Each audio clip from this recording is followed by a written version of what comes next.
Hello and welcome to the Intentional Clinician Podcast. I'm your host, Paul Krauss, licensed professional counselor. In today's episode, I'm going to be speaking with Dr. Brooke Ellison, PhD. She's an associate professor of health policy and medical ethics at Stony Brook University. She has a PhD from Stony Brook University and a master's from Harvard Kennedy School. She is the author of two books, Look Both Ways, 2021, and Miracles Happen in 2002.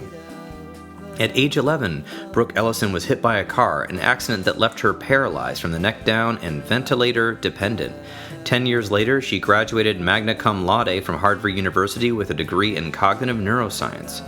At 23, she wrote Miracles Happen, a memoir that was adapted into a movie, The Brooke Ellison Story, directed by Christopher Reeve. Brooke went on to earn a master's degree in public policy from Harvard's Kennedy School of Government and a PhD in sociology from Stony Brook University. Today, at 42, she is a tenured professor at Stony Brook. In her latest memoir-cum-sociological analysis, Look Both Ways, Brooke returns to the story of her remarkable life, centering herself in a broader conversation about personal struggle, public policy, and what it means to be human. She reflects upon 31 years as a woman with a ventilator-dependent quadriplegia. She writes frankly about her day-to-day frustrations, but also lyrically about her belief that people possess the strength and grit to fight back when we feel all is lost. I think you are going to love this conversation with Dr. Brooke Ellison. It is really compelling, and she is a phenomenal speaker and puts a lot of heart into everything she says and does. If you're a therapist looking for medical billing services that are ethical and provide excellent customer services, check out www.therapistbillingservicesllc.com. Its billing service is made by therapists for therapists. All right, let's get to the interview. Okay, welcoming to the Intentional Clinician Podcast, we have Dr. Brooke Ellison, PhD. Thank you so much for joining us, Dr. Brooke. Oh, no, thank you so much, Paul, for welcoming me to the show. Yes, and I am so excited to have you. I've been reading your book, the new one, Look Both Ways, and it is, wow, just so honest and just intelligent and interesting, and I've been loving it. And Thank you. Oh, you're welcome. And as I read earlier in the bio, you, of course, did write a book at 23 called Miracles Happen, which was then actually adapted into the movie, The Brooke Ellison Story, directed by Christopher Reeve. This is not your first book, but it's your second book, right? That's right, my second book, exactly. And so, yeah, there's so much to talk about. I guess just a little bit about you, even though I've read your bio. You're now as a professor at Stony Brook, and is that the right place? Did I say that right? That's right. You got it. Yes, okay, exactly. Good.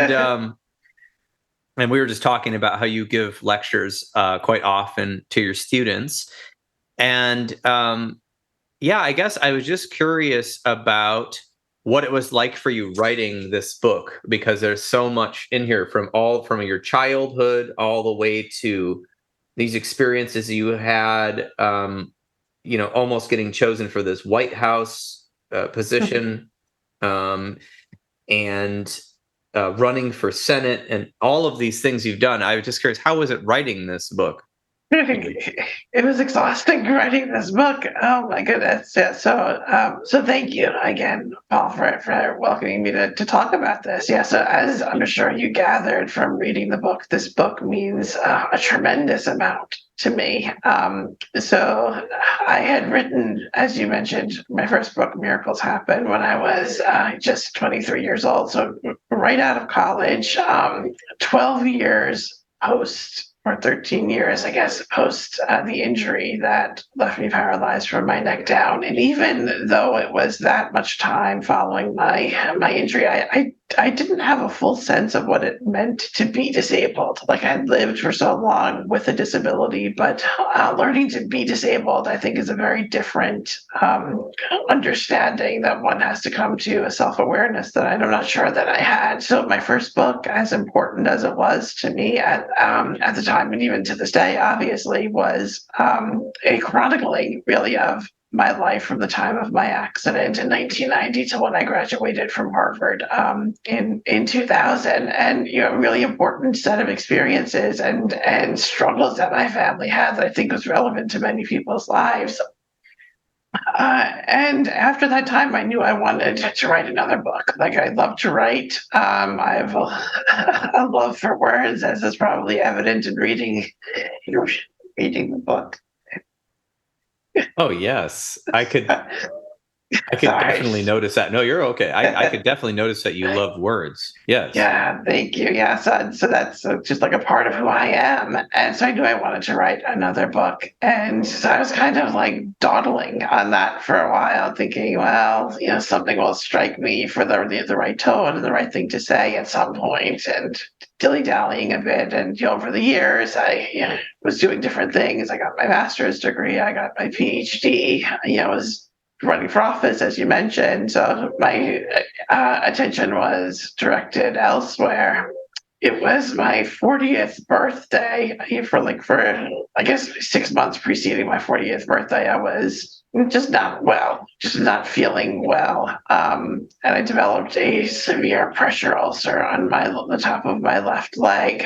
And if you don't know much about pressure ulcers, for people who live with quadriplegia or paralysis of any kind, these are really devastating conditions. They become infected with all sorts of nefarious things and can often cause one's life. Right? It just becomes that debilitating. So for me, I developed a pressure ulcer that was about the size of a human fist. So like 5 inches by 4 inches by 3 inches. It went all the way to my bone, and I was just very, very sick. With Pseudomonas, MRSA, all sorts of infections. And so the wound was treated. And that following summer, I said to myself, okay, you need to get cracking here. You need to, you have some important things to share. You have some important experiences and lessons that you have learned, and ideas that have been so much a part of who you are, that you need to get these things down. So that summer of 2019, actually, I just locked myself away in my bedroom and just wrote and wrote and wrote. And I didn't really at first have a sense of where I was going to go. I didn't know if it was going to be like a continuation of Miracles Happen, very kind of autobiographical in nature. And that's kind of how I started it. But then I said, wait a second, like that might not capture some of the really important things that I want to share with people, like my commitment to hope as a construct and what that means to me, what it means to be the child or the person in the family who is disabled, and what it means to make that transition from life without disability to life with disability, what leadership means to me, how I've understood resilience, how I've integrated medical ethics into my professionalism, and how that resonates with experiences that I've had over the years, right? So all of these things I said, are really important to who I am. And if I really want to tell a full story about who I am, all of that needs to be in there. So I just poured my heart out over the span of 3 months. I couldn't believe I got it done in 3 months, but I was, committed to doing that. And that's what I did. So it was exhausting, like I said, and there are many days when I was just like crying as I was writing. But I forced myself to be very introspective and to think about things that I didn't really ever think about before. I didn't have the courage to think about before. Oh my goodness. Yeah, that sounds like quite an outpouring, and I can't believe you actually wrote this. And I do believe it, but I also it's quite a book. Thank you. And you talk about, the disability, and you mentioned that, and the resiliency and everything you've been through, that you've gone through because of the accident. But it's interesting because when I read the book, and what you say in the book is you didn't want this just to be a book about disability, and it's not. It's just that you talked about how it's humanity touched by disability, like a person that's been affected by disability, and that gives you a unique lens. And you talked about Emily Durkheim, who envisions society that all social experiences and entities can be thought of in terms of the functions they play in overall social structure, the structural functionalist model, and how disability and the role it plays in social life in the U.S. beyond. But you were talking just about all these different things that people deal with when when they have a disability, which is praise and ridicule, or revered and repelled, and these like different things you've had to navigate. And also, just interestingly, in the book, you happen to just do so many things in your life that even a person without any disability, not everyone gets around to this, like writing books and becoming a professor and lecturer and doing all the political things you've done, and the public speaking. You haven't, the disability has colored your life, but you've been doing all of these things. So the book is about so much more, but yet you've got that unique lens of actually being able to speak about it, and in a way that is, helps other people understand and think about how our society should function, or how we could have it function. That kind of inclusivity that I was reading about. So Thank you. Yeah, you're welcome. I was just curious about your comments just about that idea. Oh, yeah. No, exactly. So that little bit at the beginning, like I didn't even realize that where I was going with that when I started writing, but it's kind of like, tell me you're a sociologist without telling me you're a sociologist bit there, right? So like that's in there, so I got my PhD in sociology. So there's a lot of that sociological frame to the book, right? I speak very personally, as much as I possibly could, from a deeply personal standpoint, but didn't want it to be all anecdotal, all from my own vantage point. So I put some structure around it with some talking about society and society's role in understanding disability, and how people with disabilities have played this kind of functionalist role in society. Right? There's actually like a concept called the disability crutch, right? That's used, or the narrative crutch that's used in movies, right? So you have the people, or the person with a disability, in a film, right? That it plays some kind of inspirational role, or some kind of person to be pitied, right? So rather than actually understanding a person as a human being, it almost plays this narrative crutch. We see it, in films all over, and stories all throughout history, and whether or not the person who has created that character has any idea of what disability is actually like. And I think that, just to a certain extent, I understand that. I understand the viewing of people with disabilities in those lights, in those kinds of descriptors that I talk about in the book, as somebody who's either the inspiration, or is the person to be pitied, right? The person to be revered, or the person to be repelled against, right? These kind of really visceral reactions that we have to disability, without really understanding how valuable disability actually is. And this is not something that I ever understood before my accident either, right? So I was only 11 years old at the time of my accident. So just, I guess, in fairness to myself, maybe I didn't have enough years under my belt to have known somebody with a disability, or to understand it any better than I did.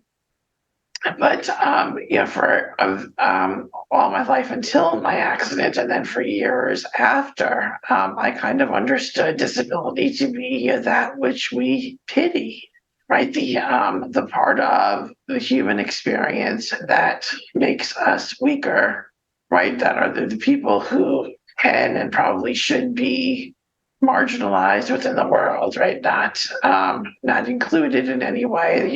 The ones who are, almost like the forsaken ones. And I remember after my accident thinking that was basically what I should expect for my life. And for a long time, because of that, I did not want to be associated with my disability at all. I thought this is just a part of who I am that I do not want to think about, that's going to make me a weaker or a lesser person. And that's not what I wanted for my life. So I had to try to reject this part of my identity that was so much a part of who I was. And it wasn't until years after that I said, wait a second. In my very discussion of my disability, I had to talk about strength. but I had to also talk about the resilience that I needed to rely upon every single day to get through the world, to navigate a world that was not set up for me. I needed to talk about hopefulness and what that means to me and how I view that as a very action-oriented term and so much a part of who I am. I needed to talk about leadership, and I needed to talk about just being able to live the world on my own, in my own way, and the kinds of creativity I needed to adopt in order to do that. And these are all really virtues, right? These are all strengths that I think the world needs much more of. And like that is the virtue of disability, right? The real epistemology that one develops by virtue of living with a disability, not all the things that I think we typically understand about disability. So that's kind of what I mean when I mention look both ways, right? Like, of course, I knew that I was writing a very heavy hitting book and a very powerful book, and I wanted the title of the book to be equally as heavy hitting, right? A kind of, no nonsense title, right? I was hit by a car, and look both ways. It's almost like a tongue in cheek about what I did not do in preceding my accident, immediately at the time of my accident. But at the same time, it's also how we need to understand our lives. We can't fully appreciate all of what our lives entail without seeing all parts of it. And that includes all the strengths that come out of not just disability, but disability as a manifestation of all the challenges that humanity experiences, right? I think when we experience challenge, we think that it is isolating. We think that it is marginalizing. We think that we are completely alone in the kinds of struggles that we face. But in reality, it's challenges that really unify us, bring us all together. And I think that's a really important understanding for us to have. And disability is just one very obvious representation of that. Yeah, absolutely. I think you said a lot of really compelling things here, and how you were able to have the strength to live with a disability. You had to examine so many things in your own personal life, but also in society. And then also, just using that as an example of something that can, like you said, can enlighten us or bring us together, and looking at both the difficulties, like you said, look both ways. It was the euphemism, but also I was reading, it's like the sadness, but also the positive lens to view the world, like, hey, here's how we can make a better world, right? I can see it now from my vantage point. And I think that was in the middle of the book. I was reading that.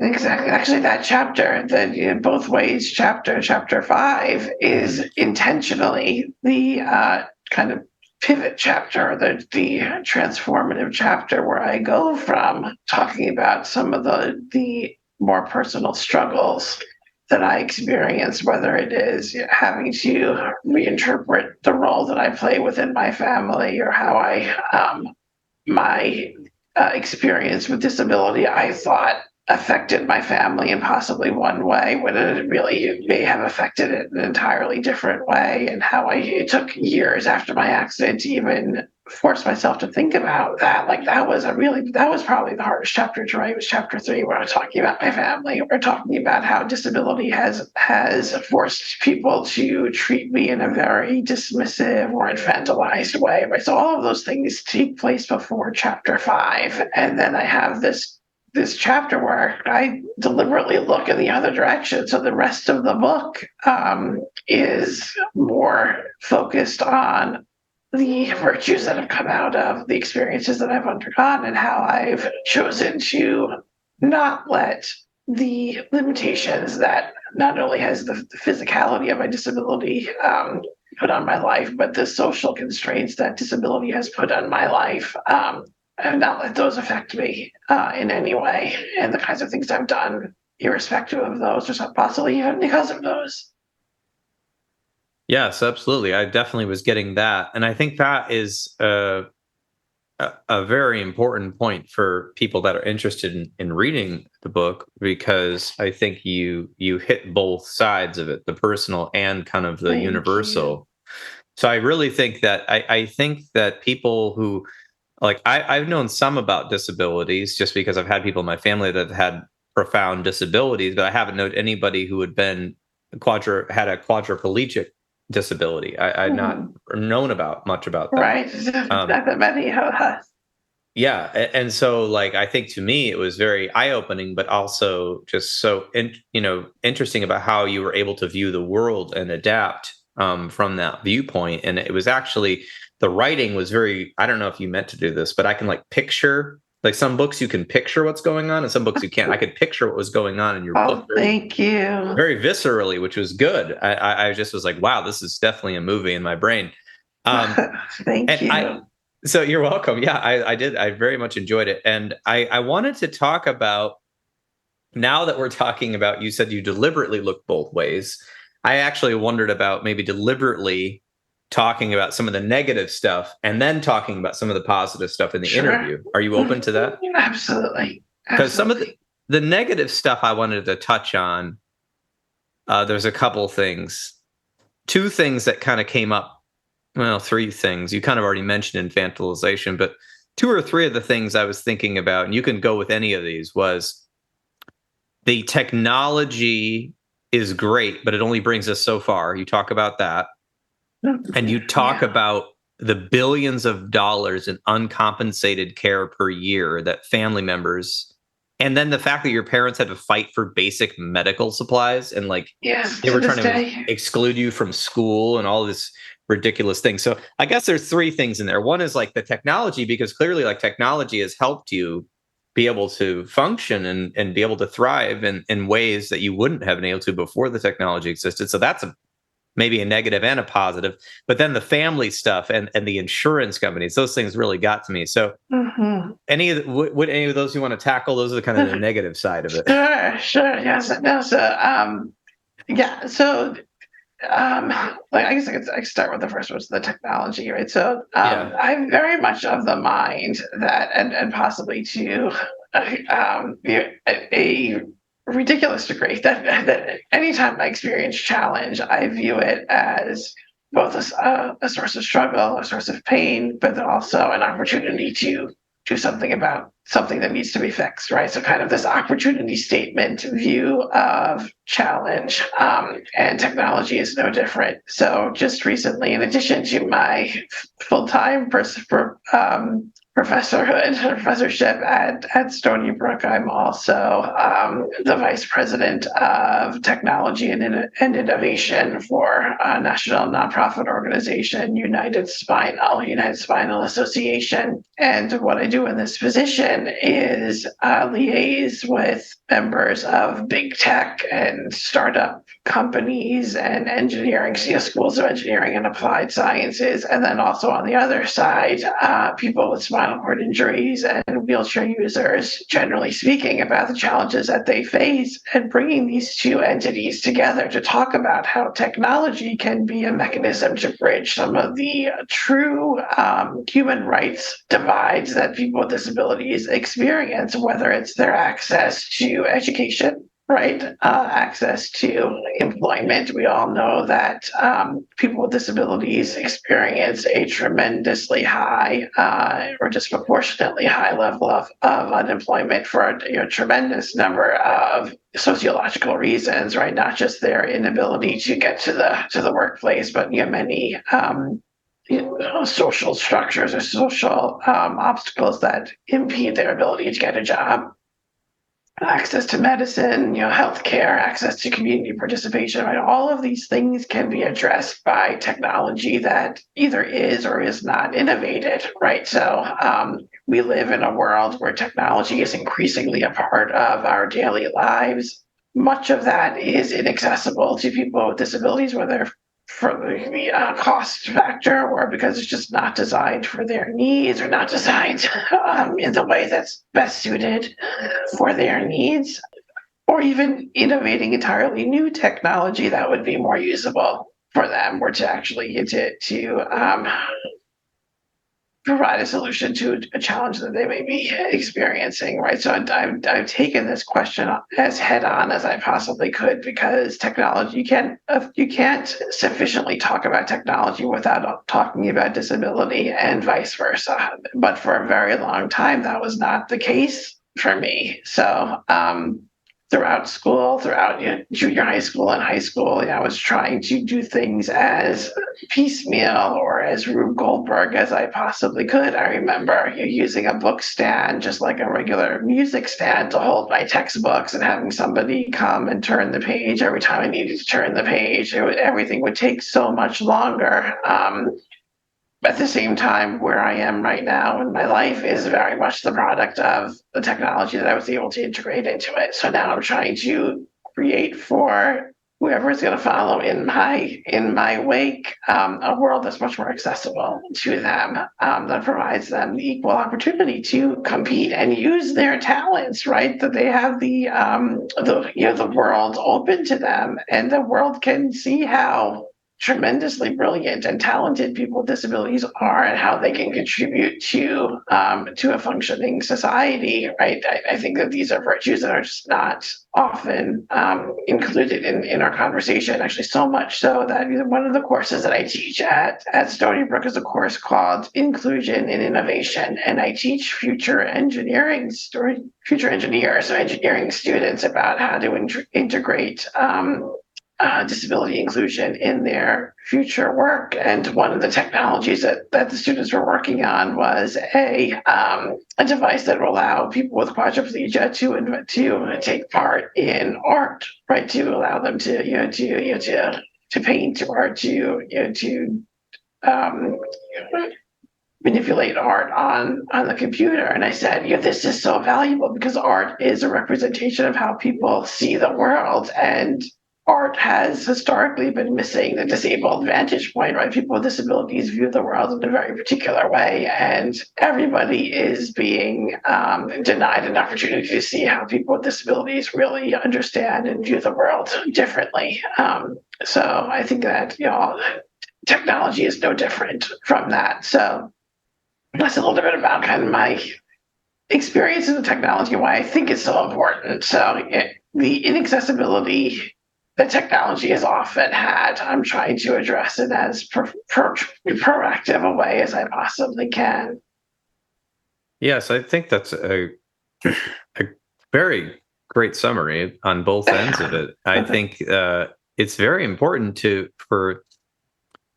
the art thing. I had not thought of that. That is, obviously that is amazing. And it's also good for your mental health to be able to express yourself via art, and how much could be created. And I think what you're nailing here is something that's come up multiple times in the book and in my mind, is that there's this sort of assumption people without a disability might accidentally make putting it onto a person with a disability. They might just assume something because you're relying on, a wheelchair or technology or something to help you, that you don't have things to contribute to society or to art or to whatever. And I think that is the real annoyance, and that's could be exactly right. travesty, or, depending.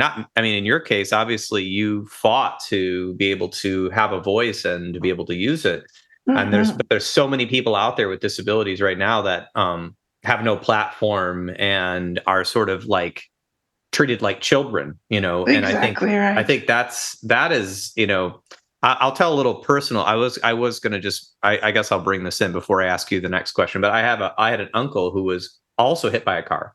Oh, wow. He did not have quadriplegia, but he almost died multiple times, and he could really not walk without.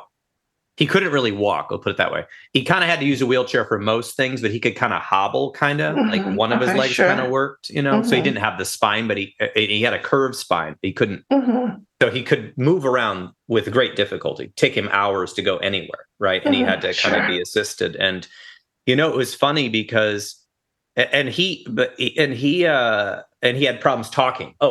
Talking and everything was affected. Basically, he could barely live on his own. Only a little bit. He could live with some assistance. And I thought about, when I was reading your book, and about how how much you've overcome and how you're like inspiring people, like literally with your books and your movies and your lectures and everything. And that's phenomenal.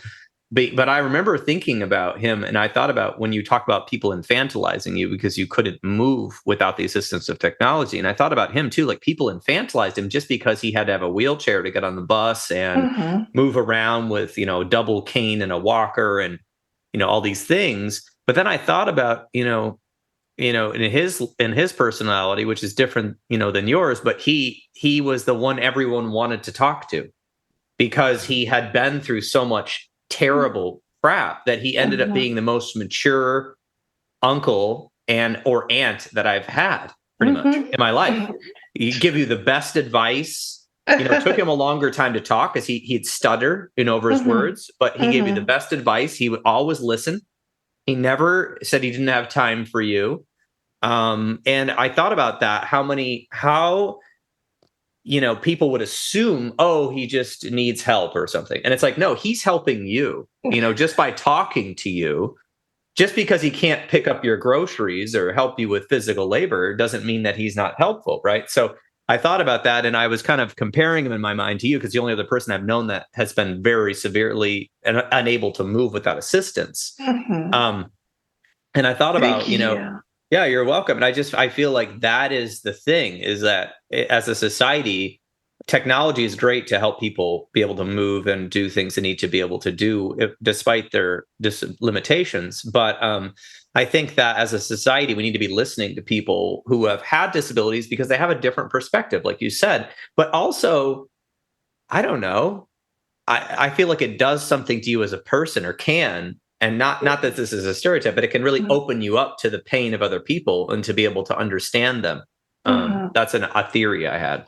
I couldn't agree more strongly with you, Paul. And thank you so much for your candor and your willingness to open up and share that, because you're exactly right. Our inclination is to dismiss somebody with a disability, right? We typically use our standards of beauty and physicality, right? We have a society that's so much built on virility and physical beauty, meeting some kind of idealized standard, right? This is just how we've structured our society. And people with disabilities, as a result of that, have been the lowest on the totem pole, because they are the ones who are most often not meeting those ideals, or coming farthest to meeting those ideals. So they're ranked lowest on the societal totem pole, even so much so as during the pandemic, right? There are many people with disabilities who were the first to not receive care when care was being triaged, right? Their life, the relative worth of their lives was being reduced or thought to be not as worthy as others. And that was extremely detrimental, but very reflective of how we value the lives of people with disabilities. And you think that they are your children are infantilized or not, you're just not worth the investment that we make in other people. When I think that is such an unfortunate way of looking at the situation, for the very reason that you mentioned, right? Your uncle, I would venture to guess, purely because of the circumstances he encountered and the kinds of understandings that he had to incorporate into his life, viewed the world very differently. And I talk about this in the book, that my life is limited in terms of breadth of experience, but each experience is so much deeper. Right, I don't have some of the typical relationships that people have in their lives, right? Some of the rites of passages that people experience, but the relationships that I do have are profoundly important, right? Are just so deeply important to who I am. Right, I might tire more easily, but I invest so much in every moment that I am, awake and doing the work that I do. I could spend hours in front of the computer doing the kinds of things that I need to do in order to get my work done, because you have to live life differently. And it is a valuable life, a really important way to live to live your life. So just last week, it was a particularly warm day here in New York, and I went with my nephews to the beach. And I talk about the beach now. I take my nephews to the beach. Yeah, in the book, and yes, my oldest nephew is 7 years old, and he was playing on the playground, the swing set, and I couldn't get over to where he was because it was covered in sand. So he came running over, and his friend came running behind him, and he said, "Oh, Carter, you're not leaving, are you?" And he said, "No, I just wanted to say hello to my Brookie. She can't get over here to the sand." And he just he understands the value that I've played in his life and the role that I played in his life, because it's so different than any other relationship that he has. And I think that there's something really valuable to be found there. And even though relationships are different, or the kinds of ways you interact with somebody with a disability is different, there's something really valuable to be found there. And unless you take the time to know that, you will never know it. And I think that is to not only to the detriment of the person who lives with the disability, but to the other person as well. Oh, yes, I agree. Yeah, this is a very great way to summarize that. I agree. I think you're right. The other people, it's a detriment to them too, not to open up and to grow past whatever strange, there's also I think this is just a theory. I think people without a major disability might be scared of somebody who has a disability, because they think, what if that, I don't know how to cope with that. And should I just give them pity, or what if I had that disability? You start thinking about all those things. And I think it takes bravery for the person who is having the disability to put up with all that. But I also think it takes bravery of the person who's unintroduced to say, yeah, what about just treating them like a regular person and seeing what their limitations are, asking them, what are your boundaries, right? Versus Exactly just right. assuming that you have all these boundaries. Because as far as I can tell,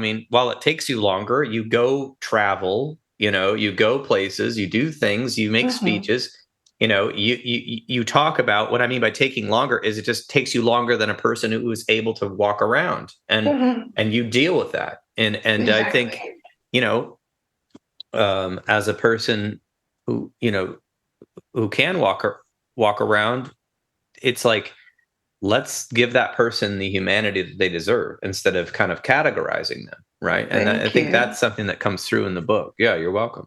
I appreciate that. Yeah, you can't fault people necessarily, right? You can fault them to a certain extent, but we don't live in a society that teaches people what the virtue of disability, or really disability in any way, shape, or form. I know that was not a lesson that I ever had growing up as a child. I didn't really have that level of exposure, and because we don't live in a society where there are people with disabilities who are more visible in different societal roles, there's no role model to look up to, right? Just like, okay, we can have a CEO or a person, a legislator who has a disability, and that is just fine. That is to be expected, right? We're taught the opposite, right? These people, you belong in nursing homes or health or medical institutions, or kind of removed from society, living in their homes and not going anywhere, right? That's kind of how disability is often portrayed, right? The people to be shunned, the people to be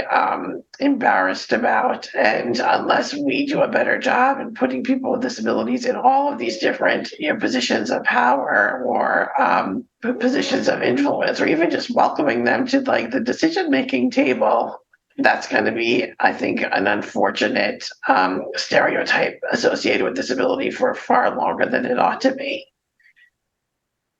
Yes, I definitely agree. I want to hit on one more negative thing before we start talking about some positive things. Sure, no, of course. which is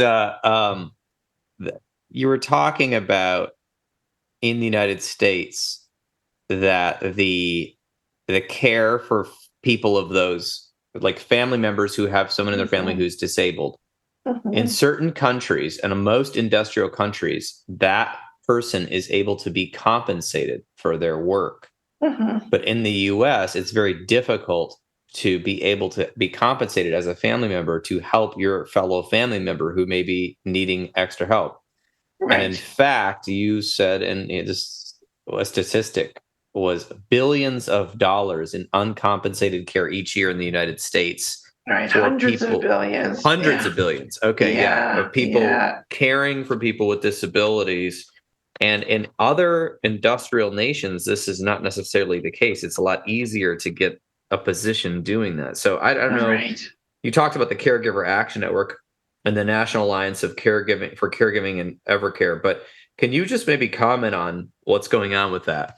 Sure. So there has been movement at the certain state levels, at the state level, to try to compensate family caregivers for the care that they give to their family members. But by and large, just as I had written in the book, a tremendous amount of care for people like me, or for parents, elderly parents who may need additional care, or for your children who have no other ability but to rely on their parents for care. The care that is given through family members, often through mothers who, in my case, like the day of my accident was also my mother's first day as a special education teacher. It was also her last day. She had to leave her job, a job that she worked very hard to get. She had done that when I was a child. She went to school after we had become old enough. My sister, my brother, and I became old enough to kind of fend for ourselves a little bit more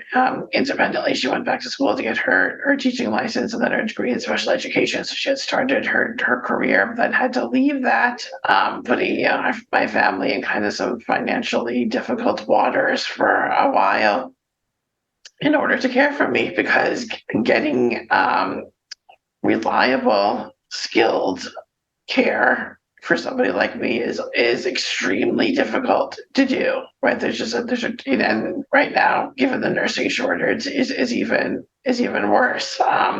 There is a tremendous shortage of home care providers in general. The reimbursement rate is abysmally low for home care providers, and then there's no legislation that has been enacted at the federal level to allow family members who are providing this care to get reimbursed or compensated really in any way. So they do this on an uncompensated basis, costing or saving, our country hundreds of billions of dollars. And, that's just fundamentally unfair. It's just not right. So we need to have much more work being done in this area. Actually, there was just some movement at the federal level by the Biden administration to look at the caregiver problem and how we need to address this, from a proactive policy standpoint, because people's lives are at risk as a result, nothing short of that. And that's how many people who live in situations like my own end up in medical institutions, right? That becomes almost the expected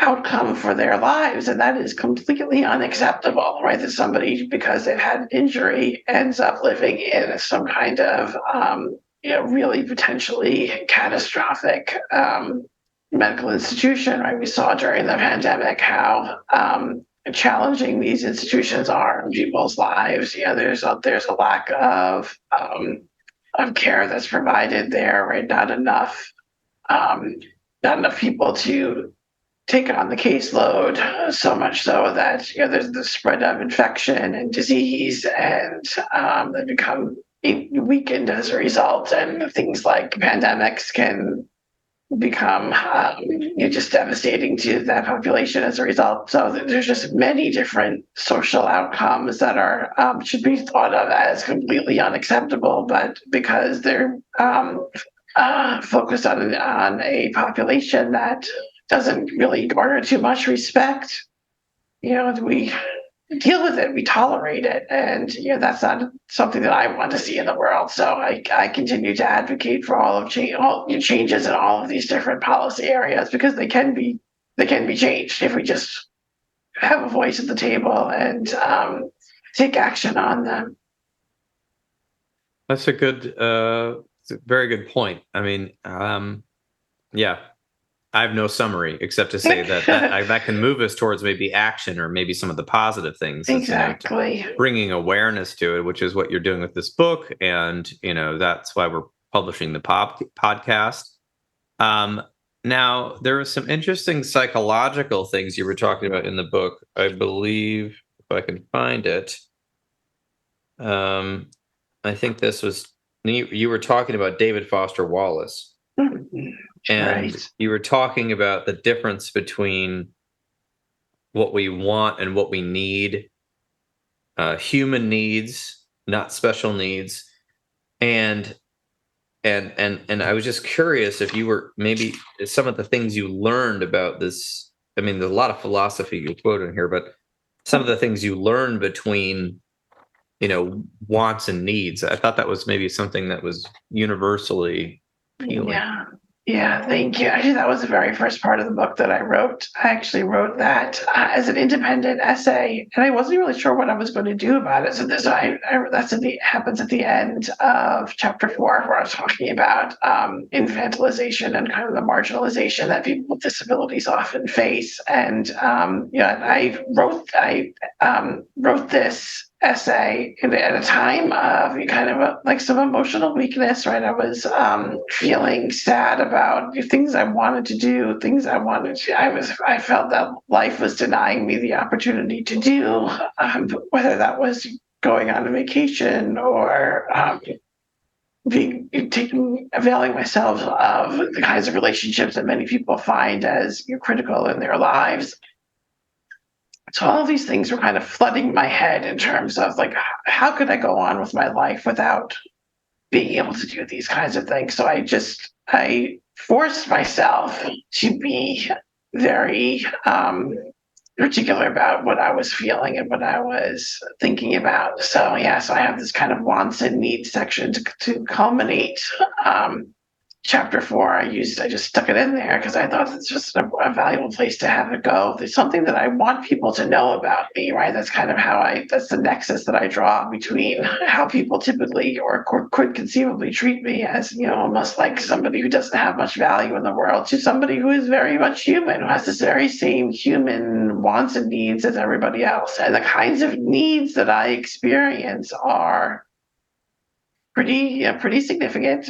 Right? The things that I need to get through the day are significant, but they're very much at this point circumscribed to my daily getting through the day, right? The kinds of physical needs that I have, right? Medical needs that I have. I think up before my accident, I would have never been able to conceive of my life without having the ability to do the things that I had done when I was a child, right? So you don't need to be able to even breathe or walk down the street in order to live a meaningful life. You don't need to be able to go on vacation to live a very meaningful and, powerful life. You don't need to be fully independent to live a life that is of value. And I think I would never have understood that as a child. I probably would never have understood it even as an adult. That I think that we ascribe certain needs to who we are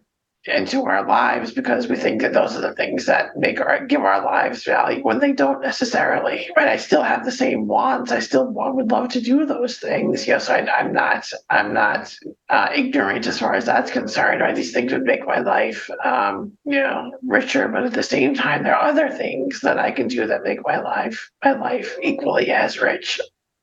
So I teach a course on medical ethics, and you would talk a lot about kind of the lives that people with disabilities experience, or some of the circumstances that bring about disability, and how people have decided to end their lives, right? The kind of physician-aided dying or physician-assisted suicide, as it's kind of more often described, right? So how people decide to end their lives because of some kind of devastating disease or disability that they might encounter. So whenever we have this lecture, I ask my students, well, what would constitute a life not worth living for you? And they often talk about things like, oh, if I wasn't able to play soccer, if I wasn't able to live independently, or if I was living on a was attached to tubes or attached to machines, or if I was a burden to my family, right? So all of these things that I think people typically view as completely devastating to their lives, or would be kind of I guess, game changers in terms of whether or not they would want to continue to live their lives. And then but throughout the course of the semester, they see things a little bit differently. That, wait a second, you actually can do things that are meaningful and important and live life in a valuable way without those things. It doesn't mean that you don't you have the same desires that other people have, and you can do things that are quite meaningful and quite powerful. And I think that we see these social representations of life otherwise very frequently. Right? So you could think of movies like $1 Million Baby, where it was the logical outcome and the logical decision that after experiencing a paralyzing injury, that the protagonist of the movie would choose to end her life, or like Me Before You, right? Another movie that portrays the very same idea. And I think that is just catastrophically unfair. I think it portrays a very unfortunate vision of what it's like to live with a disability, and without understanding the humanity behind it, right? That I from my own vantage point, somebody who would desperately want to do all of these things that give people's lives richness and color, but we create a world that doesn't allow us to do these kinds of things. But at the same time, you can live a life that's meaningful and powerful and worth it without those things. That is I'm very glad you're talking about that. I think it's important because I think what you're teaching them is so many things, but one of the things I'm getting is empathy, in the sense that you're able not to have pity, but empathy, which is, I want to be able to learn how you view the world, and I want to be able to feel how you feel, and I want to be able to see things through your lens. Mm-hmm. And I think if you can do that, it's a very amazing exercise for young people. It's for anybody, really. I think we could use more of it in the world, but thank you. And not assuming that lens is a lesser lens, right? I think we assume that to be the case, right? That somebody who's not living in a situation that we are familiar with or accustomed to is almost by definition living some kind of inferior version of what we understand humanity to be. And I think that's an unfair assumption to make. It's just yes, exactly. It's just a different lens, and it's an altered lens, and it has it. And so I think you have to overcome all the psychological difficulties that you've talked about in the book to be able to make meaning and not dwell in some of the more negative aspects of what's going on. And you have made great meaning, and that takes a lot of inner mental strength and spiritual strength, so to speak. So I think you're welcome. And I think that should be an inspiration, because I think a lot of people, commit suicide every year because they say, I can't live with this thing that happened to me or my family or somebody in my life. And I think that's so tragic because, like you talked about in the movies, but I feel like that's so tragic because you're right. Right now, it is feeling like you can't live through that thing. It is feeling the feelings and the emotions that are attached to something bad or devastating that happens to you or your family.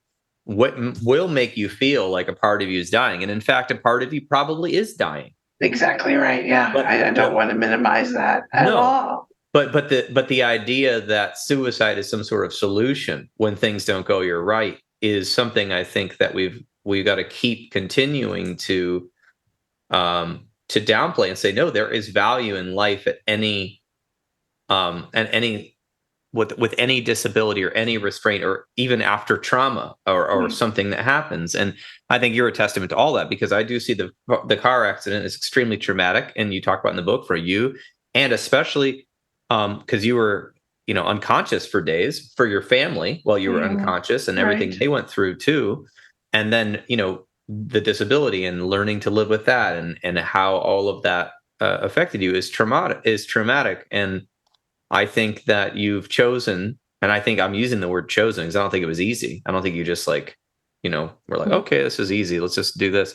I think you chose to make your life meaningful, and you chose to inspire others and engage in the Thank conversation. you. And so that is a huge inspiration for people wherever they are, even if they don't have any sort of notable physical disability. If you have a mental disability, right, or a mental illness, that your voice is not valuable, it's not true. It is valuable. It's just that, Right. you're struggling with things that others may not be struggling with. And so in your case, I think as a mental health person, I was thinking, my goodness, not only are you every day physically having to, navigate, and now maybe as you're older, it might be easier for you because you're used to it or something, but I don't see it as easy. I don't know. It doesn't look easy to me. I'm not sure, Right.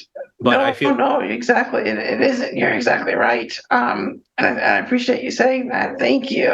Thank you. One of I think, the important understandings that I had come to that was critical to making that transition from kind of the difficulty in life to forging ahead was to be able to separate my disability from the trauma that presented the disability, right? Like I think very often when we experience some kind of life altering or traumatic experience, and we can't understand our lives outside of the trauma that created whatever circumstances we find ourselves in, right? So it took me a very long time for me to be able to understand my disability separate from the accident and the trauma associated with the accident that created the disability, right? So I needed to understand these things as separate, right? So I could only, for a very long time, could only like curse my disability and like understand and be terrified of it because I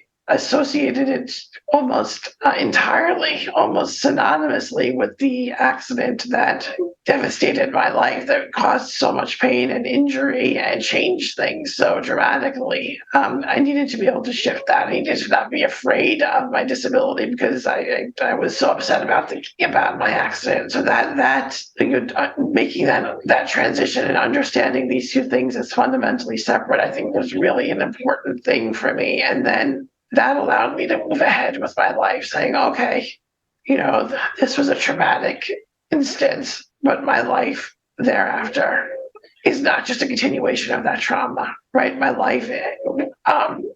accident was tragic, but my life is not a tragedy. My accident was traumatic, but my life is not a continual instance of trauma, and I can do what I want with it and make it what I want to make of it, as long as I have the supports around me to do it. And that was a really important transition for me to make, to say, okay, I can view these two things as separate. That required a lot of rewriting of a personal narrative, right, in terms that were not frightening to me. Up until the time I went away to college, I didn't ever talk about my accident because it was so devastating to me. It was so terrifying. And I just like, if anybody were to ask me about my accident, it was just something that wasn't done. It was almost like, don't talk about this because it's the unspoken thing. And I think that was probably detrimental to me because it didn't allow me to process and almost like, reconstruct and reorganize a devastating experience in ways that were in terms that I could handle and manage. It wasn't until I got to college where I was forced to talk about my accident in a way that didn't make me break down into tears, but allowed me to talk about the things that I had to actually on a similar scale integrate into my life, all these strengths and virtues, the things that we were talking about before. Like, that is actually who I am. I'm not the definition. I'm not just the embodiment of tragedy. I'm the embodiment of the strengths that required to overcome the trauma that created the disability in and of itself. And those two things sit side by side. You cannot separate the two. Like, those are the things that are inseparable, not trauma and disability. It's trauma and resilience. You can't really have one without the other and then move forward with your life. Wow. Yes, that's inspirational. And I think that, one of my big things I work on as a therapist and as a supervisor is people recovering from all types of trauma, right? A lot of the trauma is mental, but a lot of it's also physical, and so in your case, I was just thinking, it's what you just said, but I'm summarizing, was not only was it physical and life altering, it was also mental. And you had to get to a point where you were able to separate and to say, my life is not a tragedy. That was a traumatic incident, but I'm going to continue on here and make my life what I can do with my life as the best I can. I want to talk about a few positive things here because we got a little bit of time left before the interview is over, but I don't want to spoil the whole book, which is why I've not brought up every chapter, because I want people to buy the book and read it. Thank you. I was curious, is this going to be an audiobook too, or is it just paper and ebook right now? Yes, I'm working on getting it made into an audiobook as well. I mean, I've loved audiobooks for actually as long as I've lived with quadriplegia. Yeah, that's kind of one aspect of technology that has been so effective for me since I was a kid. I remember listening literally to my textbooks on audio cassette, which, like, my gosh, that doesn't put you to sleep. I don't know what does, but right. no, so I've listened to audiobooks for years. So I'm tremendously so the beneficiary of that technology. So I want to give back to that. And then also I want it to be as accessible to as broad an audience as I possibly can. So working on getting that done. Absolutely. Oh, that's great. I'm excited about that because I love audiobooks as well, just for many other reasons, because, my personal reasons, but I love both. But sure. so I wanted to talk about this. Maybe, I don't know. I feel like you talk a ton about hope and things you've been pushing for, and you've been involved in quite a lot of amazing projects and undertakings. Oh yeah, absolutely. But I loved your speech that you made on your 40th birthday. Thank you. I was wondering if I could read the end of it. Sure, absolutely, okay? Absolutely. So I don't want. There's a lot of personal details in here, but I guess I was just going to talk about what you said to your friends, because this is what you said to your friends at the end. This is several pages, just for the listeners, and this is not the whole speech. It's just the last. It's copied verbatim. Actually, I just literally took the text that I had written and stuck it in the book. Yeah. Yeah. So you can read the whole speech when you buy the book, but let's just go with this. At the end, it says, "If you know anything else about me, you also know I love science. And in many ways," because you were just been talking about how you had been so happy that they'd all been there for you and you've been there for them, and your life wouldn't be complete without them. But I didn't want to summarize all that. But if you know anything else about me, you also know that I love science and in many ways dedicate my life to it. Science is rational. Science explains the seemingly inexplicable. I could say that. Science explains the seemingly inexplicable. Science can measure the seemingly immeasurable. But one thing that science has not been able to rationalize, explain, or measure is love. Thank you all for teaching me what science cannot, that the finite space in my heart can hold an infinite amount of love. And I just think that's so inspirational, coming from a person who is a science teacher and is in love with science, to talk about love. And you do talk about love in various parts of the book, but I wonder if you could maybe talk a little bit about what your friends and love and all of these things mean to you. Oh my goodness, thank you. So if I love to talk about anything, I love to talk about my friends. My goodness, it's interesting. This so as you know, I love my birthday. This past year, my birthday's in October 20th. This past year, I had planned a little birthday get together. It was going to be the first time since the pandemic, but I wasn't able to do it. So I rescheduled it for my half birthday, which is actually tomorrow. So it's going to be exactly. Nice. I'm going to do it this weekend, so April 22nd, and I have my friends coming, and I have the theme of my. Of course, I always do a theme to my birthday because it happens around Halloween. I wanted this year to be superheroes, and I told them that I wanted to be that because they are the superheroes in my life. They're the ones who bring me forward and carry me through my times of struggle every year. Day in and day out, they are my heroes. Yeah, anytime I give a speech and I'm asked who my heroes are, I say without any moment's hesitation that it's my friends, that they are the people who I ascribe to be, who I would love to be. They're the people who give me hope and give me inspiration on a daily basis. So I have nothing but infinite love for my friends. I remember after my accident being afraid that I would not be able to have friends. Again, kind of falling into that mindset, the disabled person mindset, that it's not somebody that anybody would want to have in their lives, that I didn't have anything to add to anybody else's life, and anybody who would be friends with me would just be doing it out of pity or out of charity.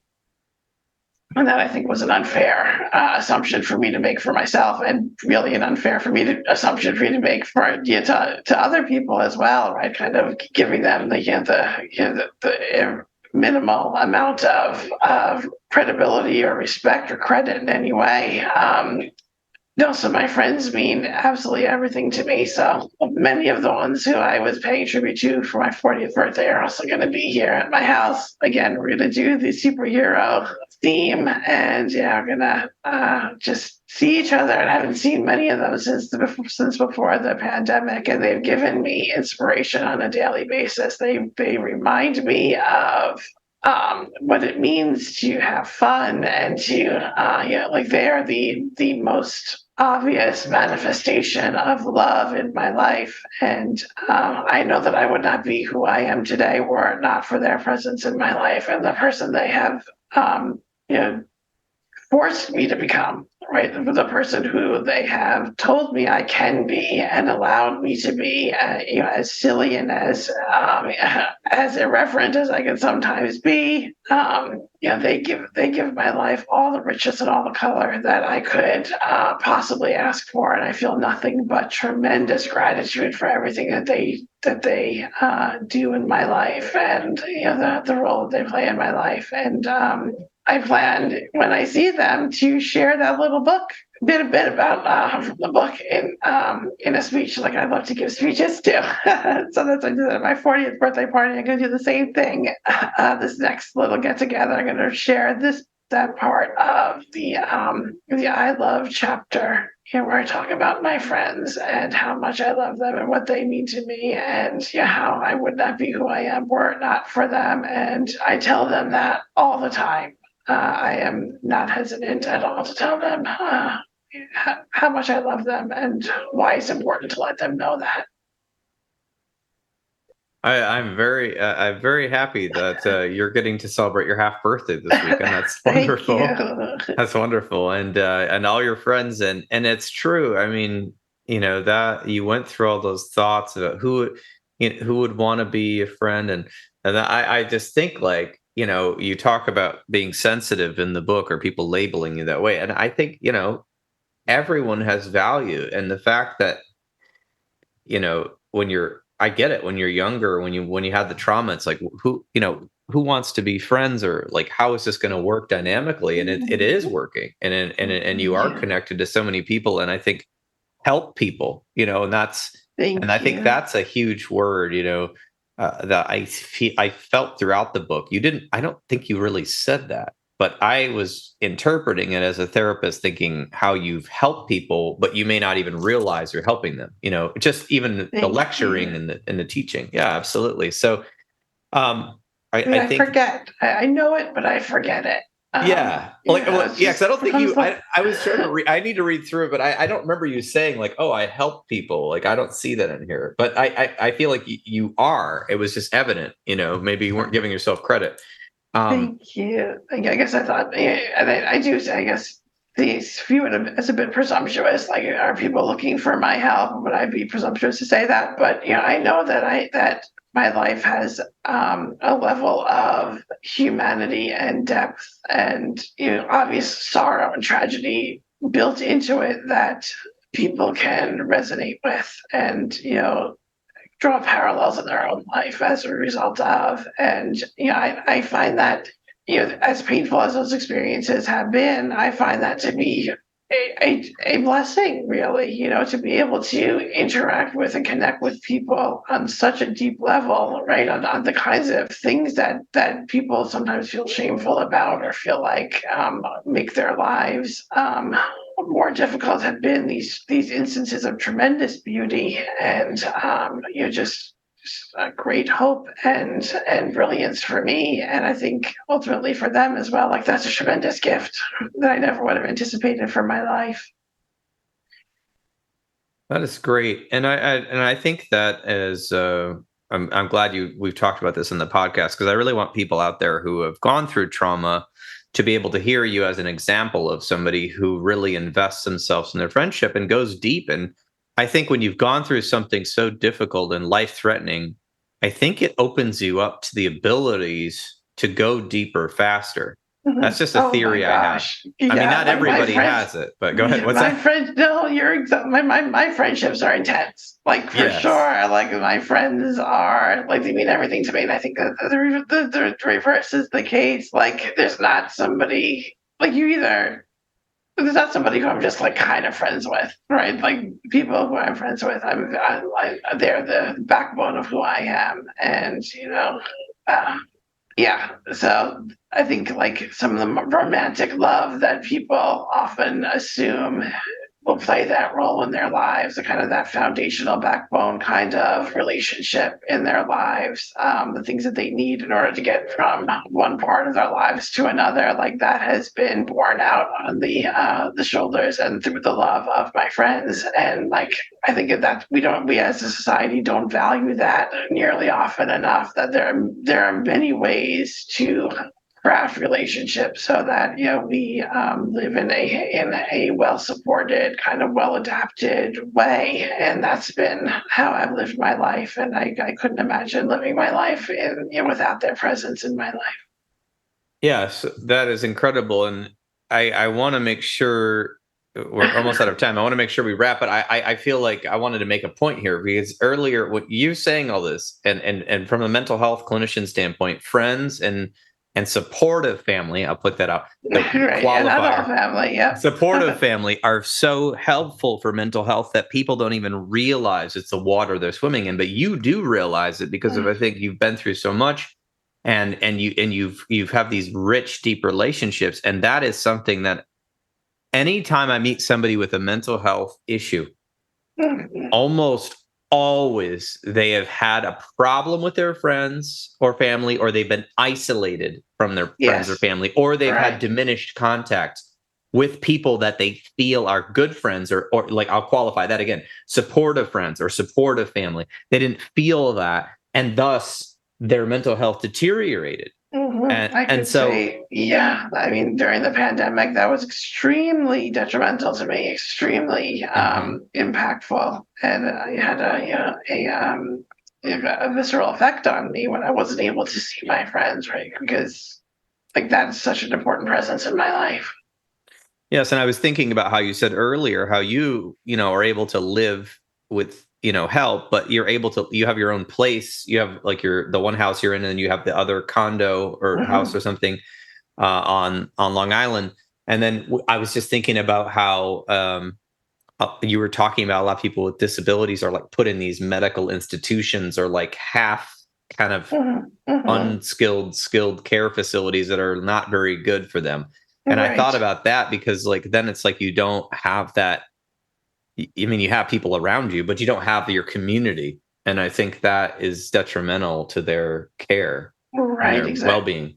Yeah, I mean, there's been probably what's more widely publicized or talked about is like this aging in place movement, right? So people, as they age, you want them to be able to live with the community. The very same idea and the very same need is in place for people with disabilities, right? Like, how do we build a world so that people with disabilities can live amongst their friends, among their family, right? So they don't have to rely on family members who may or may not exist, or who may or may not have the ability to leave their jobs in order to care for them, right? Like, how do we build a world so that people with disabilities can be as fully a part of the community as everybody else, fully participatory, able to offer their insights and their talents and their the skills that they have, so they can just be an obvious presence in the world. And this is going to require policy change on so many different levels, whether it's from a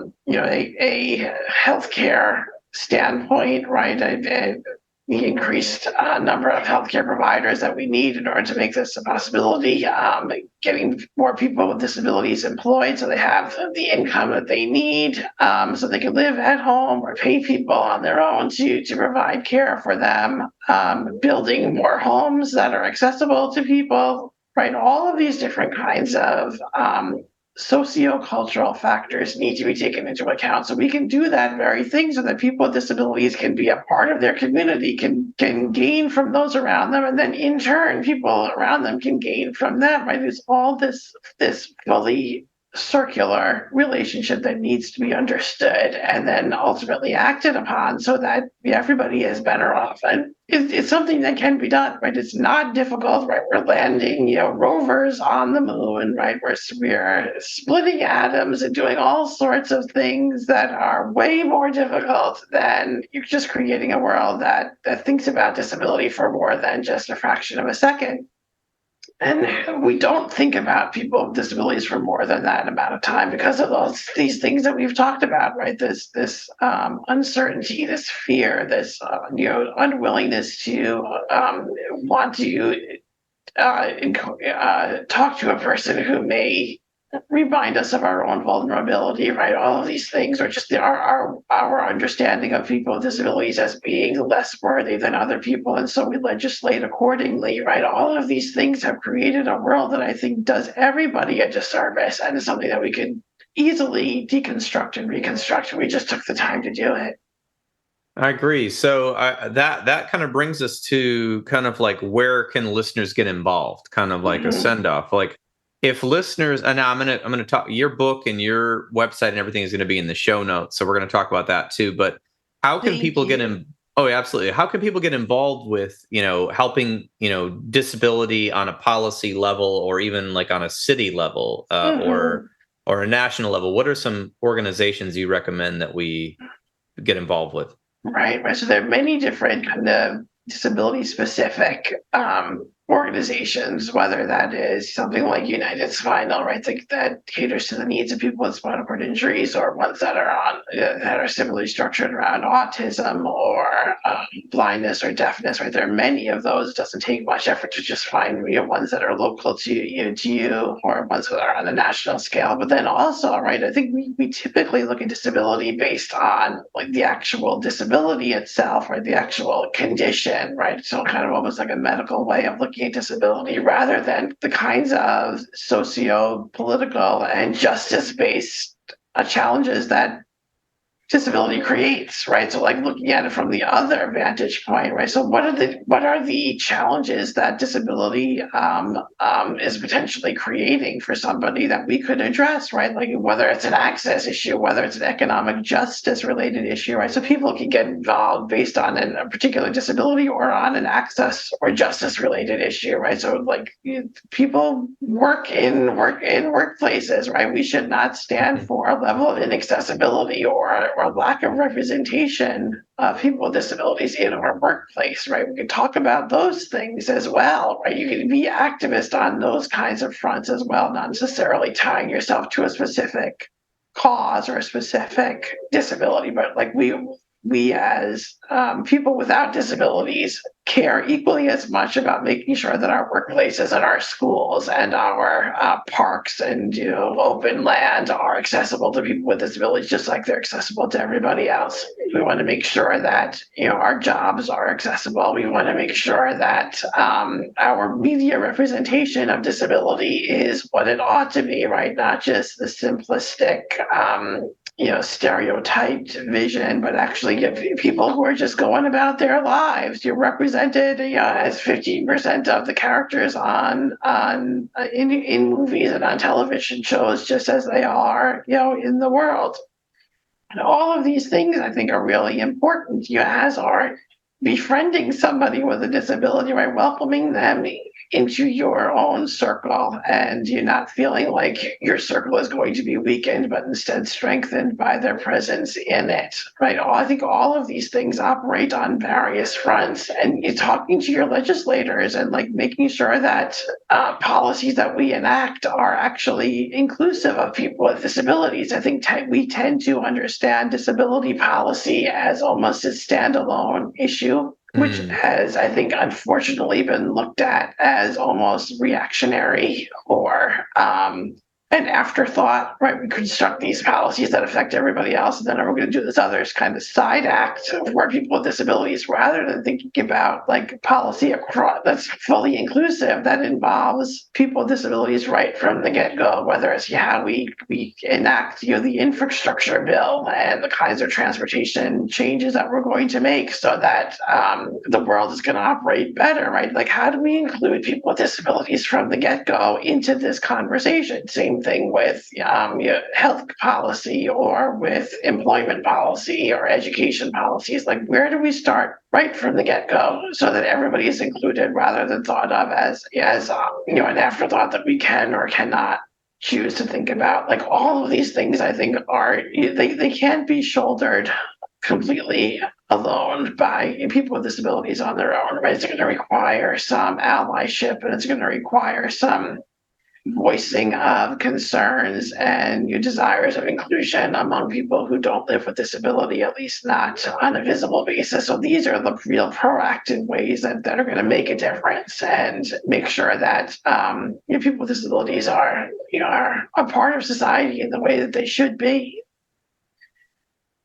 Well, I think that's a great summary. So I think whatever your passion is, as the listeners are out there, and any specific disability or just getting involved in local, even just like building and technology help, or joining on the federal level and lobbying that we don't just have tertiary bills, but we have this included in all the language, along with all the other, diversity and inclusion elements.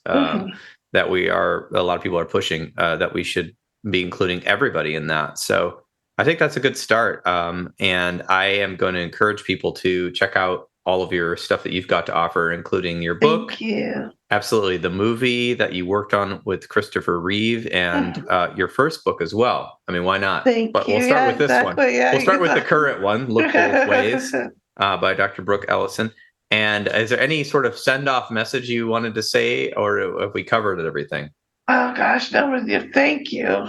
Thank you for all of you who are listening and taking the time to get to this point. And I hope that you have found something that resonates with you in this conversation today. And that disability really is a part of all of our lives, right? It's not something that we have the liberty to just think about or choose not to think about. It's a part of humanity, and it is equally a social issue as it is a physical issue. And the fact that you have taken the time to listen, it makes me vastly encouraged about how change can happen, and to never underestimate the role that you play individually in how change actually ultimately happens. So thank you, Paul, for this time today.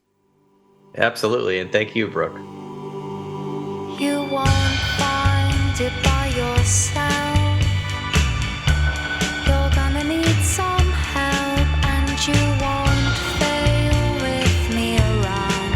Come on, let's go. I will tell you if you change. And there you have it. This has been another episode of the Intentional Clinician Podcast. If you're enjoying this show, please share it with people you know. I would surely appreciate it. Or take just a minute to give us a rating on iTunes. As most of you know, I am passionate about preventing future violence in the United States. My colleagues and I have started a nonprofit called the National Violence Prevention Hotline, a 501c3 organization. We are endeavoring to gain funding and collaborators so that we can start a 24/7 hotline and chat line to reach potential perpetrators before they act violently. It is a bold effort to save lives and curb violence by working to connect with potential offenders while they are in the planning stages of violence, help to de-escalate them, and provide resources so that they can get appropriate professional help. The National Violence Prevention Hotline is looking to open up a conversation about violence in society, the causes, and the solutions. You can learn more by visiting our website, www.violencepreventionhotline.org.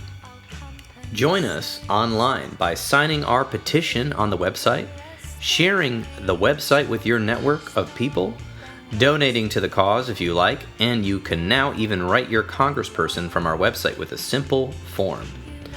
I've said it before and I'll say it again.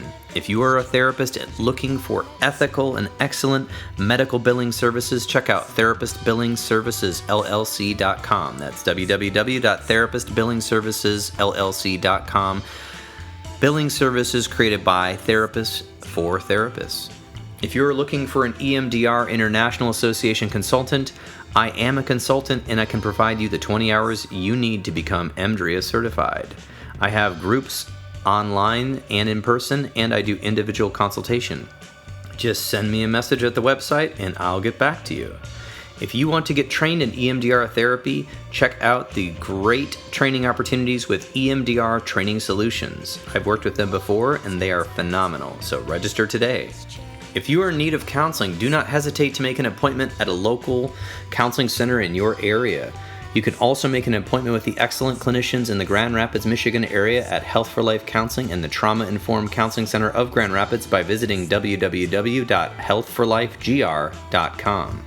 The recording you just listened to consists of the personal opinions of Paul Krauss and his guest, and while these are based on the literature they have read and the experience in their fields, this should not be viewed as a definitive opinion on any subject. Listening to this podcast is not a substitute for treatment. If you're in a crisis, please dial 911 or the National Suicide Prevention Lifeline at 988. You can also text 741-741 and a live trained crisis counselor will respond. Did you know you could support your local bookstore by shopping at www.bookshop.org? You can order from the comfort of your own home online while supporting local brick and mortar businesses near you. If you are a therapist and you are not a member of your national or local therapy organizations such as the American Counseling Association or the American Mental Health Counselors Association, please get involved, at least pay the dues. It will help the lobbyists in our field keep us from becoming gig workers. And of course, there's the bonus of increasing mental health education around the United States and helping people understand what counseling is and promoting best practices within our profession. Until next time, I wish you all a safe and peaceful week.